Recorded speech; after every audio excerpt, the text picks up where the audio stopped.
السلام علیکم ورحمۃ اللہ وبرکاتہ۔ ناظرین و مستمعین، یقیناً آپ خیریت سے ہوں گے، خیریت میں ہوں گے۔ اللہ تبارک و تعالیٰ آپ کے لیے خیر کے سب دروازے کھول دے۔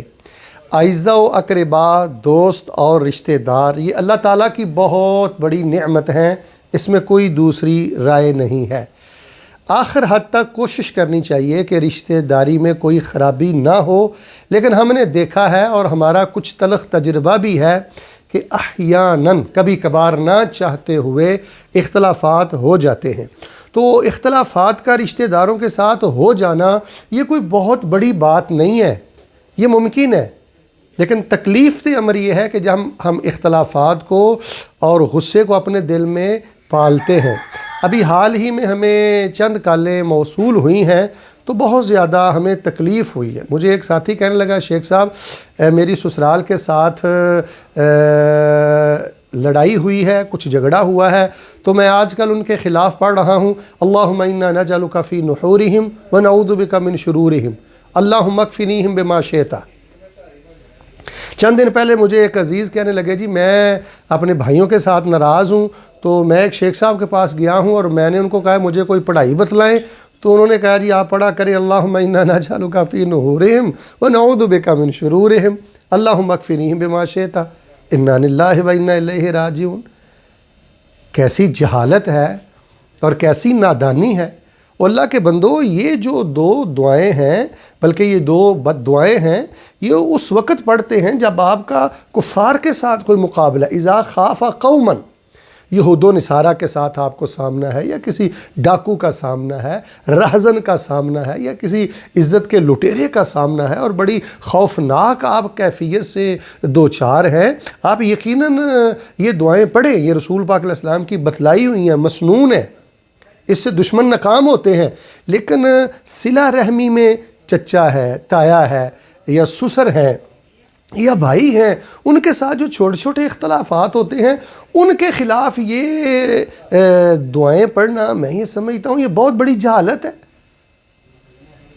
آپ یہ دعا کریں اللہم اغفر لی ذنبی واذہب غیظ قلبی واجرنی من مضلات الفتن، اللہ میرے بھی گناہ معاف فرما، اللہ یہ میرے دل کا غصہ یہ ختم کر، اور مجھے گمراہ کر دینے والے فتنوں سے اللہ تعالیٰ بچا، وسلل سخیمت صدری او قلبی، اللہ میرے دل کی اور سینے کی یہ جو سختی ہے، میل کچیل ہے، اللہ اس کو کھرچ دے، ختم کر دے۔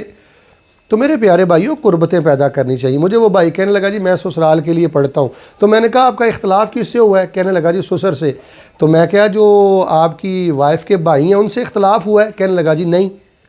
میں نے کہا ساس محترمہ سے کوئی جھگڑا ہوا ہے؟ کہنے لگا جی نہیں۔ میں نے کہا کوئی سالی محترمہ سے جھگڑا ہوا ہے؟ کہنے لگا جی نہیں۔ تو میں نے کہا یہ بد دعا آپ سب کے لیے کر رہے ہیں، اللہم انا نجعلک فی نحورہم ونعوذ بک من شرورہم اللہم اکفنیہم بما شئت۔ تو ایک تو آخر میں یہ نصیحت کروں گا کہ جس فرد سے اور جس شخص سے آپ کا اختلاف ہے نا، اسی تک اس کو محدود رکھیں اور اس کو بھی مٹانے اور ختم کرنے کی کوشش کریں۔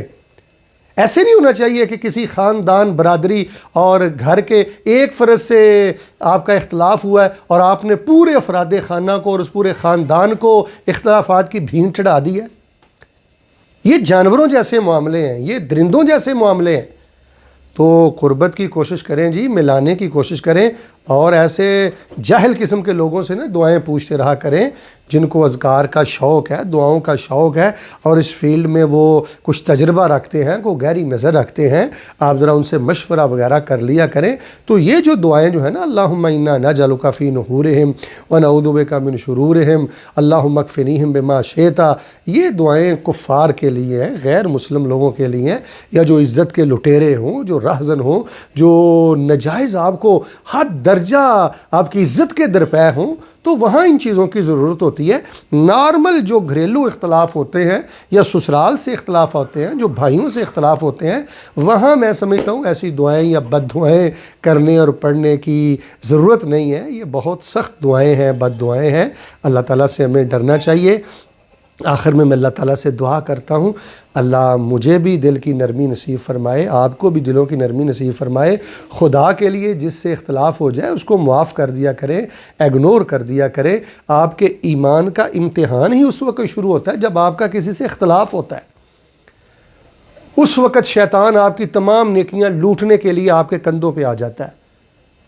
تو اپنی زبان کو لگام میں رکھیں اور خیر کے متلاشی رہیں، معافی تلافی کے لیے کوشش جاری رکھیں۔ یہ جو دل کی سختی ہے، دل کا بغض ہے، اور یہ جو کوڑ پن ہے، یہ چیزیں قبر کا بھی اندھیرا ہیں اور آخرت کی بھی یہ ذلت ہے۔ اللہ تبارک و تعالیٰ مجھے اور آپ کو سلیم الصدر اور قلب منیب لے کر اللہ ہمیں اپنی جناب میں پیش ہونے کی توفیق عطا فرمائے۔ آمین ثم آمین۔